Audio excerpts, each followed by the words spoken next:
GST goods and service tax 2017 April 1ஆம் தேதியிலிருந்து நம்ம சென்ட்ரல் கவர்மெண்ட் பிஜேபி கவர்மெண்ட் இந்த டேக்ஸை இந்தியாவுக்குள்ளே கொண்டு வர போகிறாங்க. இதுக்கு முன்னாடி 2005 Congress government value added tax அப்படிங்கிற ஒரு டேக்ஸை 2005 ஏப்ரல் 1ஆம் தேதி கொண்டு வந்திருக்காங்க. வேட் டேக்ஸ் அப்படிங்கிறது வெறும் ப்ராடக்ட்ஸ்க்காக மட்டுமே கொண்டு வந்த ஒரு டேக்ஸ். ஆனால் இப்போ கொண்டு வந்திருக்கிற ஜிஎஸ்டி அப்படிங்கிறது ப்ராடக்ட்ஸ் ப்ளஸ் சர்வீஸ் அந்த ரெண்டுக்குமே அவங்க கொண்டு வந்திருக்காங்க. இந்த ஜிஎஸ்டி டேக்ஸ் வந்துச்சு அப்படின்னா டெஸ்டினேஷன் ஓரியன்ட் டேக்ஸாக போயிடும். இதில் இருக்கிற பாசிட்டிவ்ஸ் அண்ட் நெகட்டிவ்ஸ் அந்த ரெண்டுமே நம்ம இப்போ பார்க்கலாம். இதில் இருக்கிற ஃபர்ஸ்ட் நெகட்டிவ்ஸ் பார்க்கலாம். அதாவது நம்ம ஒரு ஹோட்டல் போய் சாப்பிடுவோம், ஒரு ரெசார்ட்டில் போய் தங்குவோம், பியூட்டி பார்லர் போவோம், ஹேர் கட் பண்ணுவோம். இது எல்லாமே சர்வீஸ் பேஸ்டில் வரும். ஜிஎஸ்டி வந்ததுக்கப்புறம் இந்த சர்வீஸ் எல்லாமே பார்த்தீங்கன்னா ப்ரைஸஸ் எல்லாமே அதிகமாகும், டேக்ஸ் அதிகமாகிறதுனால. பாசிட்டிவ், இதோட பாசிட்டிவ்ஸ் அப்படின்னு பார்க்கும்போது நம்ம அதிகமாக யூஸ் பண்ணுற பைக், கார், கார்மெண்ட்ஸ் ஐட்டம் இது எல்லாமே பார்த்தீங்கன்னா ப்ரைஸ் கம்மியாகிறதுக்கான சான்சஸ் அதிகமாக இருக்குது. இதனால இதோட ப்ரைஸ் கம்மியாகுதுன்னு பார்க்கலாம். சென்ட்ரல் கவர்மெண்ட் கொடுக்குற அந்த இன்டைரக்ட் டாக்ஸஸ் அப்படிங்கிறது தான் central excise tax, service tax, surcharges, central tax, sales tax, entertainment tax, entry tax, இந்த மாதிரி 23 விதமான டேக்ஸ் கவர்மெண்ட் தனித்தனியாக போட்டுட்ருக்காங்க. ஜிஎஸ்டி வந்துருச்சு அப்படின்னா இந்த இன்டைரக்ட் டேக்ஸஸ் எல்லாமே நமக்கு சிங்கிள் ஃபார்மில் வந்துடும். அதாவது ஜிஎஸ்டி அப்படிங்கிற ஒரு டேக்ஸ்லேயே எல்லாமே அடங்கிரும்னு வச்சுக்கோங்களேன். அதான் ஜிஎஸ்டியோட இன்னொரு கான்செப்ட். இதில் கவர்மெண்ட்டுக்கு ரெவன்யூ எப்படி வரும்னு சொல்லி பார்க்கலாம். இப்போ இருக்கிற வேட் டேக்ஸ் சிஸ்டம் மூலயமா 100 பேர்கிட்ட இருந்து 1000 ரூபாயா வாங்கி கிட்டத்தட்ட 1 லட்ச ரூபா கவர்மெண்ட் அவங்களோட ரெவன்யூவாக எடுத்துக்கிறாங்கன்னு வைங்களேன். அதுவே ஜிஎஸ்டி வந்துருச்சு அப்படின்னா 1000 பேர்கிட்ட இருந்து 100 ரூபாயா வாங்கி 1 லட்சம் ரூபாயா அவங்களோட ரெவன்யூவில் கவர்மெண்ட் சேர்த்துப்பாங்க. இதுதாங்க அதோட கான்செப்ட். சேலரி பீப்புள்ஸ்க்கும் பிஸ்னஸ் பீப்புள்ஸ்க்கும் உள்ள ஒரு டிஃப்ரென்ஸ்.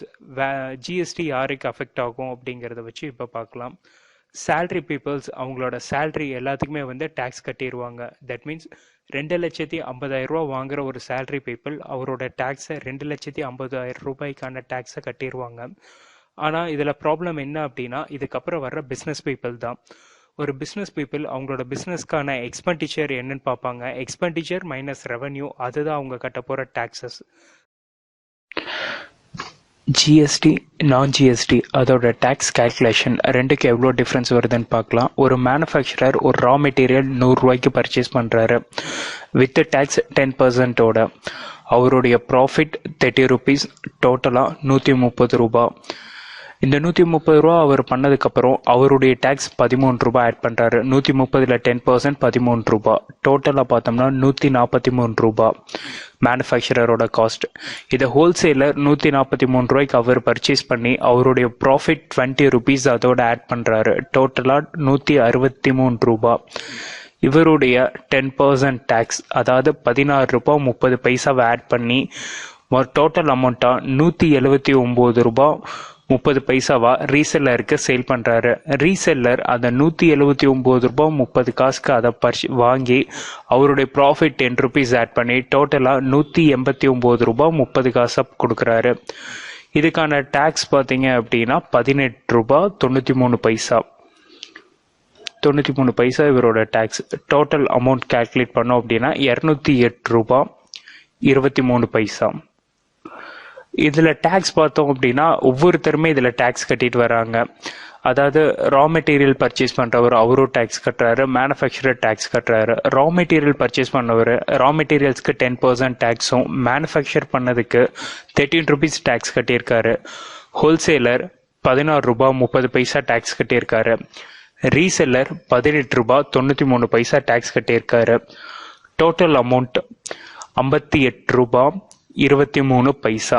இது நான் ஜிஎஸ்டி டேக்ஸ் கால்குலேஷன். ஒரு ப்ராடக்ட்ஸ்க்கு 58 ரூபா 23 ரூபா டேக்ஸ், 58 ரூபாய் 23 பைசா டேக்ஸ் மட்டும் நம்ம கட்டிட்டு இருக்கோம்.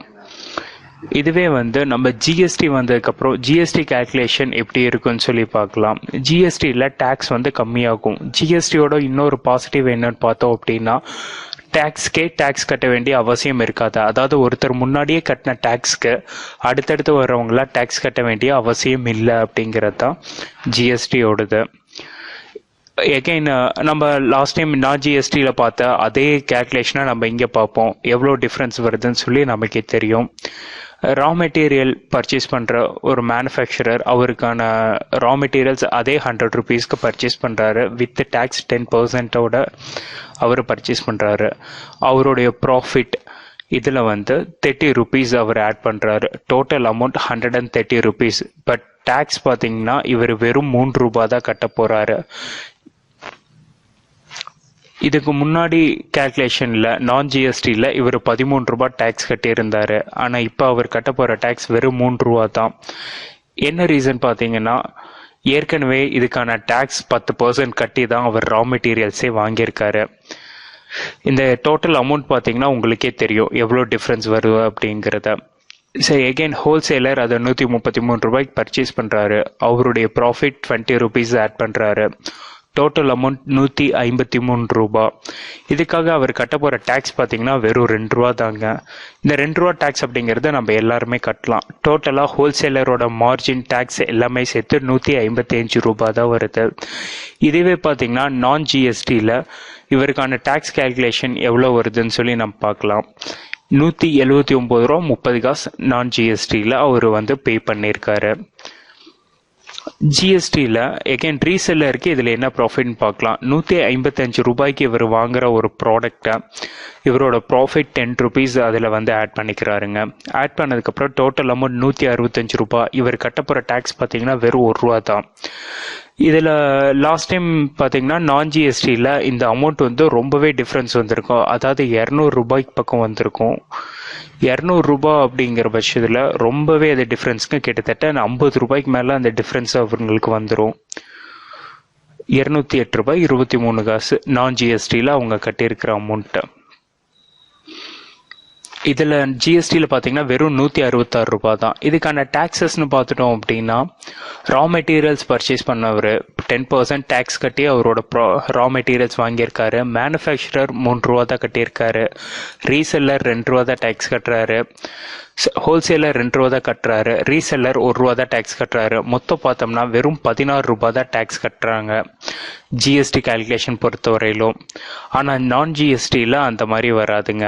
நான் ஜிஎஸ்டி பொறுத்தவரையிலும் டேக்ஸ் அமௌண்ட் அதிகமாக தான் வரும். வேட் கால்குலேஷன்ஸ் அப்படிங்கிறது பார்த்தீங்கன்னா 58 ரூபாய் 23 காசு டோட்டல் டேக்ஸ் நான் ஜிஎஸ்டியில் வந்திருக்கு. அதாவது டேக்ஸுக்கே டேக்ஸ் கட்டிட்டு இருந்திருக்கும் இத்தனை நாளாக. ஆனால் ஜிஎஸ்டியில் அந்த மாதிரி வராது. நமக்கு வெறும் 16 ரூபாய் தான் டேக்ஸ் வரும். இது மூலயமா நம்ம கன்சியூமர்ஸ்க்கு நிறைய ப்ராஃபிட் கிடைக்கும். சொல்கிற ஒரு கார்மெண்ட்ஸ் ஐட்டம், ஒரு ரெடிமேட் ஐட்டம்ஸ் அந்த மாதிரிலாம் நம்ம எடுக்கும்போது அதுக்கான ப்ராஃபிட் நமக்கு அதிகமாகவே இருக்கும். கன்சியூமர்ஸ் அதிகமாக இதில் லாபம் அடைவாங்க. அப்படிங்கிறது தான் ஜிஎஸ்டியோட முக்கியமான ஒரு குறிக்கோளாகவே இருக்கு.